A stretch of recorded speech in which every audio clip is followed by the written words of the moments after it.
Hello student, welcome to Nishan's online digital platform. प्यारे बच्चों, जैसा कि आपको पता है 12th बायोलॉजी में हम आवर्त बीजी पादपों में किस तरह लैंगिक जनन होता है, तो उसमें अपन कहां तक पहुंच गए थे। परागकण की संरचना हमने बहुत अच्छे ढंग से पढ़ ली थी, यानी कि नर युग्मकोद्भिद का परिवर्धन और उनकी जीवन क्षमता, ये सब चीजें हम डिस्कस कर चुके थे। आज की इस क्लास में हम जायांग को पढ़ने वाले हैं। जायांग क्या होता है बच्चों? गायनोसियम भी हम इसको कहते हैं, इंग्लिश में हम इसको गायनोईसियम के नाम से जानते हैं। और देखा जाए तो यह जो पुष्प होता है वो पुष्प का मादा जननांग कहलाता है।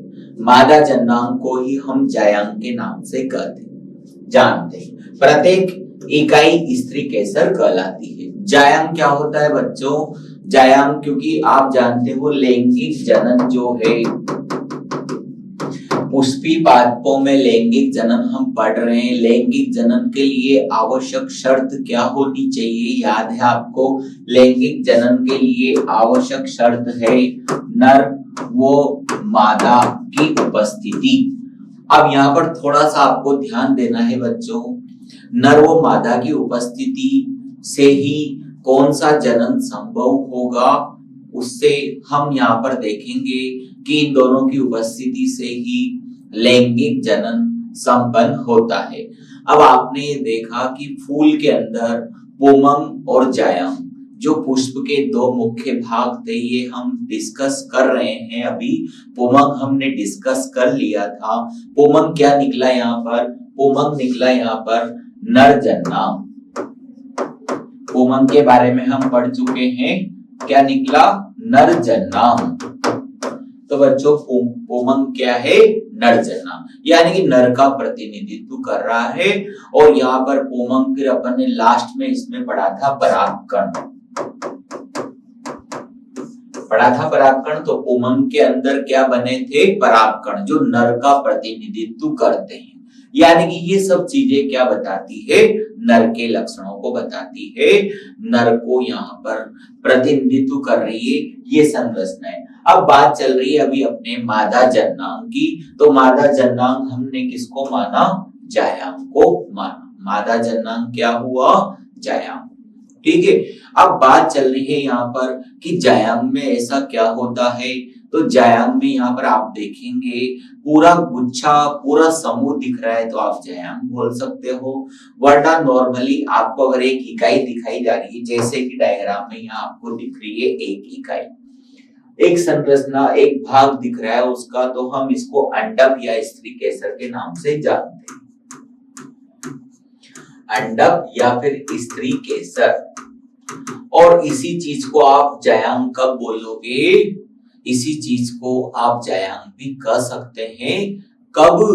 जब ये पूरे समूह के रूप में आपको दिख रहा हो। जैसे हमने पुमंग और फिर दूसरा शब्द क्या पढ़ा था? पुंकेसर। क्या पढ़ा था बच्चों? पुमंग और पुंकेसर। क्या आपको दोनों में अंतर याद हो गया? पुमंग यहाँ पर पुंकेसरों का पूरा गुच्छा है, पूरा समूह है, तो हम इसको पुमंग बोलेंगे। और यदि आप एक इकाई देख रहे हो, जैसे इस टाइप का अपन ने पढ़ा था, डायग्राम भी बनाया था, तो इसको हम कहते हैं पुंकेसर। अब आज वही चीज हमें मादा के लिए पढ़नी है। जब हम अंडक का या स्त्री केसर का पूरा गुच्छा, पूरा समूह देख रहे होते हैं, तो हम उसे जायांग के नाम से जानते हैं, राइट। और यदि आप जायांग की इकाई देख रहे हो तो इस इकाई को आप अंडक या स्त्री केसर के नाम से जानते हो। आया समझ में यहाँ तक? अब आपको ये ध्यान रखना है कि इसके तीन मुख्य भाग हो सकते हैं। किसके? स्त्री केसर के। स्त्री केसर के तीन मुख्य भाग में सबसे ऊपर वाला भाग आपको दिख रहा है। सबसे ऊपर वाला भाग क्या है? यहाँ पर वर्तिकाग्र। सबसे ऊपर वाले भाग को हम वर्तिकाग्र कहते हैं। लंबा पतला भाग, मध्य भाग दिख रहा होगा आपको, इसको हम वर्तिका के नाम से जानते हैं। ये वर्तिका हो गई। और इस तरह का फैला हुआ जो भाग दिख रहा है आपको, उसको हम अंडाशय कहते हैं। ठीक बच्चों, तो यहाँ पर आपको ध्यान रखना है कि स्त्री केसर या फिर अंडक हमने नाम दिया था किसको, जायांग की इकाई को। तो जायांग की इकाई क्या कहलाती है, स्त्री केसर या अंडक। अब आप ये देखेंगे कि स्त्री केसर के जो 3 मुख्य भाग होते हैं वो आपको ध्यान रखने हैं। सबसे पहला ऊपरी भाग हम यहाँ पर डिस्कस कर रहे हैं। सबसे पहला और ऊपरी भाग क्या कहलाता है, वर्तिकाग्र कहलाता है। दूसरा भाग क्या हुआ, लंबा पतला भाग आपको दिख रहा होगा बच्चों, पतला लंबा भाग यहाँ पर वर्तिका कहलाता है। और वर्तिका के नीचे का जो गोलाकार भाग आपको बड़ा भाग दिख रहा होगा उसको हम अंडाशय कहते हैं। आइए देखते हैं सारे भाग यहाँ पर क्या क्या काम करते होंगे। नॉर्मली आपको पढ़ना है। सबसे पहला ऊपरी भाग हम यहाँ पर डिस्कस कर रहे हैं। सबसे पहला और ऊपरी भाग क्या कहलाता है, वर्तिकाग्र। वर्तिकाग्र का क्या कार्य हो सकता है बच्चों, वर्तिकाग्र का कार्य है परागकणों को इकट्ठा करना। परागकण यानी कि जो नर हमने पढ़े थे परागकण, वो परागकण कहाँ गिरने चाहिए, वो वर्तिकाग्र पर गिरने चाहिए। तो बताइए वर्तिकाग्र का कार्य क्या हो गया, वर्तिकाग्र का कार्य है परागकणों को एकत्रित करना। तो यहाँ पर एक नाम आया है एनसीईआरटी में, बहुत इंपॉर्टेंट बात बताई गई है, हम इसको अवतरण मंच भी कहते हैं। क्या कहते हैं, अवतरण मंच। ये शब्द आपको थोड़ा सा फोकस करना है यहाँ पर। अवतरण मंच किसे कहते हैं, अवतरण मंच बच्चों, अवतरण मंच जो है वर्तिकाग्र को ही कहा जाता है। अवतरण का मतलब उतरना और मंच का मतलब जहां पर कोई चीज ठहरती है।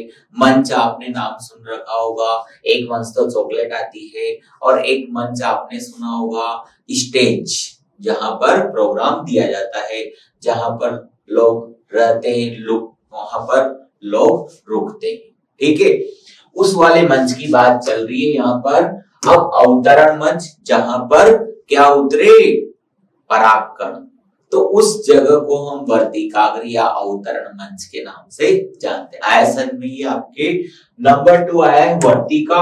वर्तिका की वजह से यहाँ पर जो स्त्री केसर है, अंडक है या वर्तिकाग्र जो है उसकी ऊंचाई बढ़ रही है। अगर वर्तिका छोटी होती तो यहाँ पर वर्तिकाग्र की ऊंचाई जो है वो कम हो जाती। और दूसरा कार्य यहाँ पर ये जो परागकण आए हैं, ये परागकण आगे चलकर क्या बनाने वाले हैं, ये परागकण आगे चलकर एक पराग नलिका का निर्माण करने वाले हैं।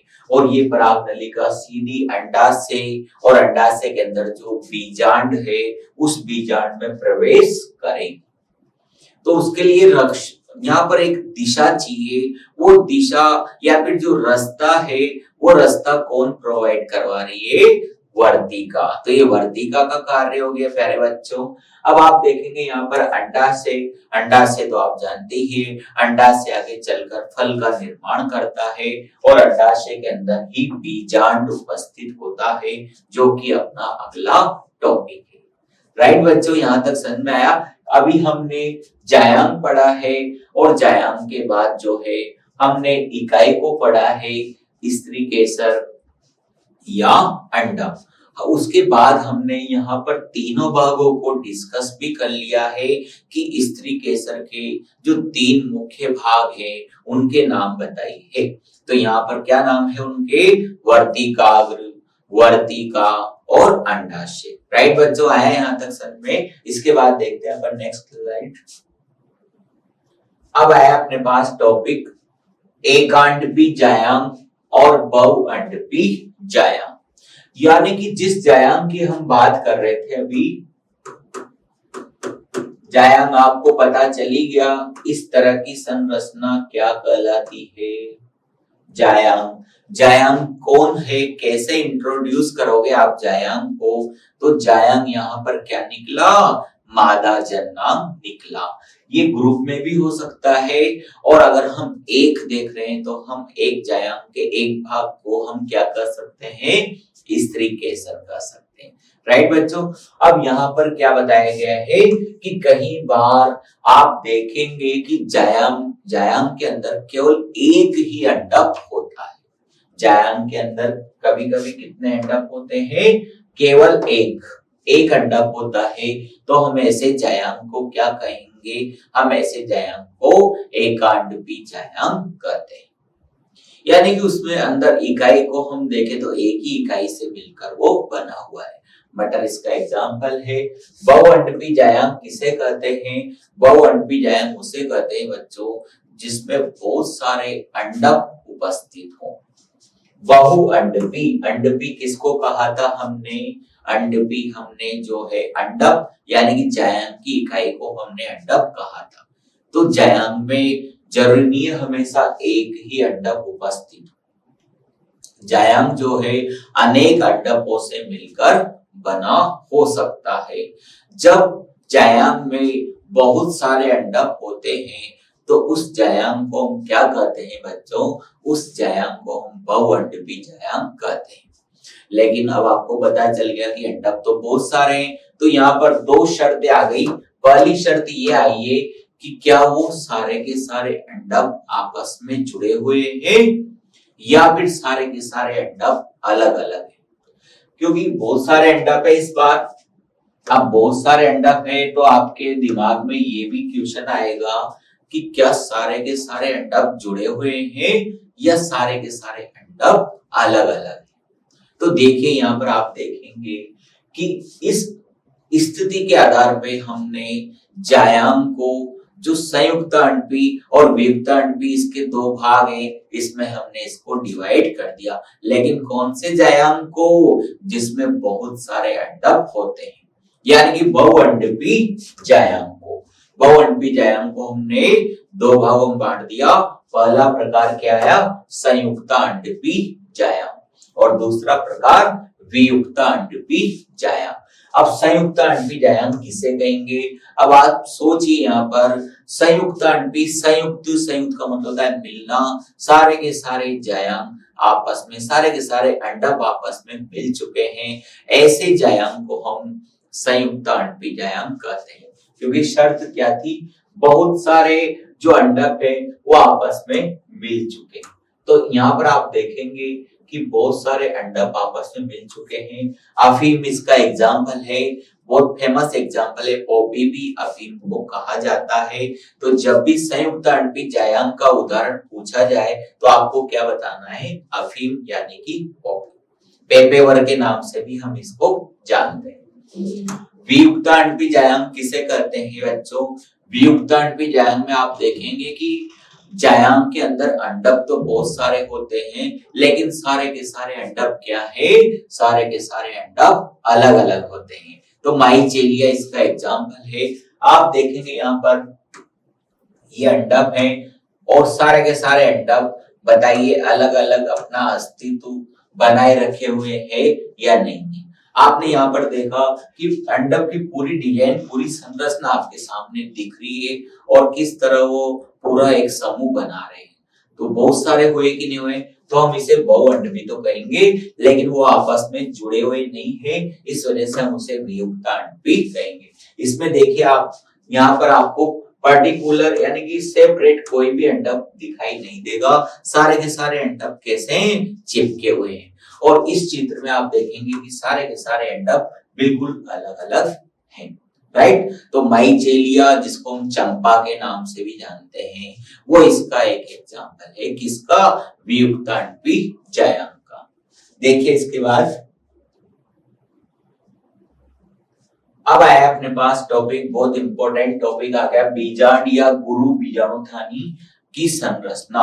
अब बीजांड या गुरु बीजाणुधानी होती कहाँ है? सबसे पहले तो मैं आपको ले चलता हूँ पुराने डायग्राम की तरफ जो अपन डिस्कस कर चुके हैं। इस टाइप का डायग्राम हम डिस्कस कर चुके हैं। अब यहां से ही आपको बीजांड की शुरुआत करनी।